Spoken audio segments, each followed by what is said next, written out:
नमस्कार। प्रादेशिक समाचार के साथ मैं दिनेश कुमार सिंह।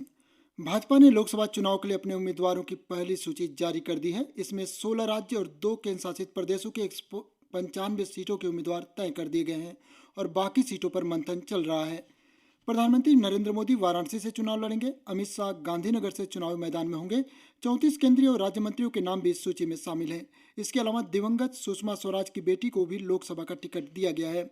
अरुणाचल वेस्ट लोकसभा सीट से केंद्रीय मंत्री किरेन रिजिजू और अरुणाचल ईस्ट से तापिर गाव को टिकट मिला है, जबकि असम के डिब्रूगढ़ से सर्बानंद सोनोवाल, करीमगंज से कृपानाथ मल्ला, सिलचर से परिमल शुक्ल वैद्य, ऑटोनोमस से अमर सिंह, गुवाहाटी से बिजली कलिता मेदी, मंगलदोई से दिलीप सैकिया, तेजपुर से रणजीत दत्ता, नौगांव से सुरेश बोरा, कलियाबोर से कामाख्या प्रसाद तासा और जोरहाट से तपन कुमार गोगोई के साथ ही लखीमपुर से प्रधान बरुआ को टिकट दिया गया है।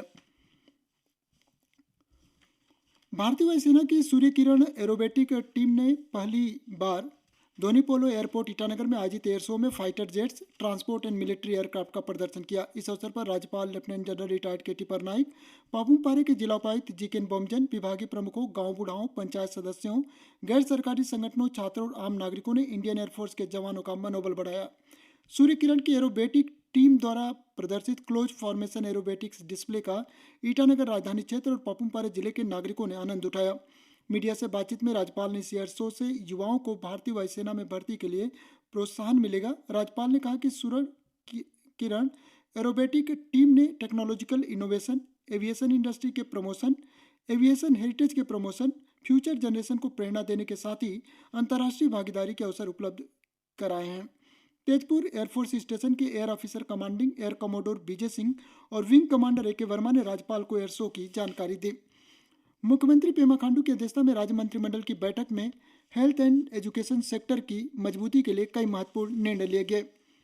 मंत्रिमंडल ने ट्रिम्स नाहरलगुन में फैकल्टी के 39 पदों, 23 लोकल लैंग्वेज डायलेक्ट को नोटिफाइड करने, एपीपीएससी सिलेबस में संशोधन और गांव बूढ़ा के 36 के और 6 हेड गांव बूढ़ा के पदों को मंजूरी दी।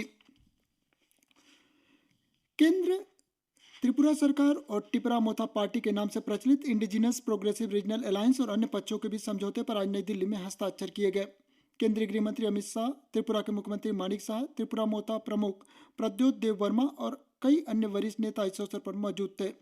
समझौते के अंतर्गत त्रिपुरा के मूल निवासियों के इतिहास, भूमि, राजनीतिक अधिकारों, आर्थिक विकास, पहचान, संस्कृति और भाषा से संबंधित सभी मुद्दों को सौहार्दपूर्ण ढंग से हल करने पर सहमति व्यक्त की गई। सम्मानजनक समाधान सुनिश्चित करने के लिए पारस्परिक सहमति के बिंदुओं पर समयबद्ध तरीके से काम करने और उन्हें लागू करने के लिए एक संयुक्त कार्य समूह गठित करने पर भी समझौता हुआ। इस अवसर पर श्री अमित शाह ने कहा कि आज का दिन त्रिपुरा के लिए ऐतिहासिक है। उन्होंने कहा कि प्रधानमंत्री नरेंद्र मोदी के नेतृत्व में उग्रवाद, हिंसा और विवाद मुक्त पूर्वोत्तर के दृष्टिकोण को साकार करने के लिए कई प्रयास किए गए हैं। गृहमंत्री ने कहा कि 10,000 लोग हथियार छोड़कर मुख्य धारा में आए और इससे पूर्वोत्तर के विकास का वातावरण बना है।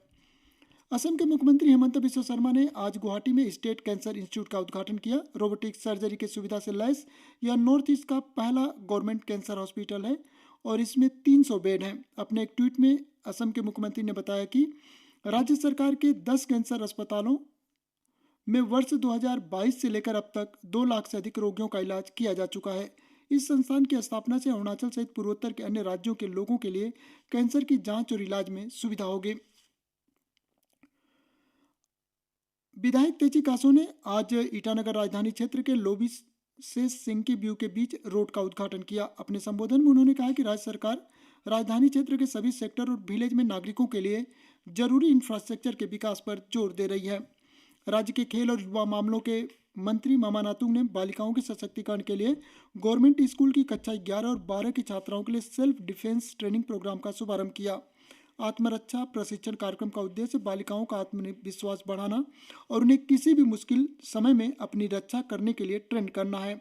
इस अवसर पर श्री नातुंग ने हाल ही में अगरतला में आयोजित 7वें नॉर्थ ईस्ट फेस्टिवल में rock band, one act play और फोटोग्राफी प्रतियोगिता के विजेताओं को सम्मानित किया। इसी के साथ ये समाचार बुलेटिन समाप्त हुआ। नमस्कार।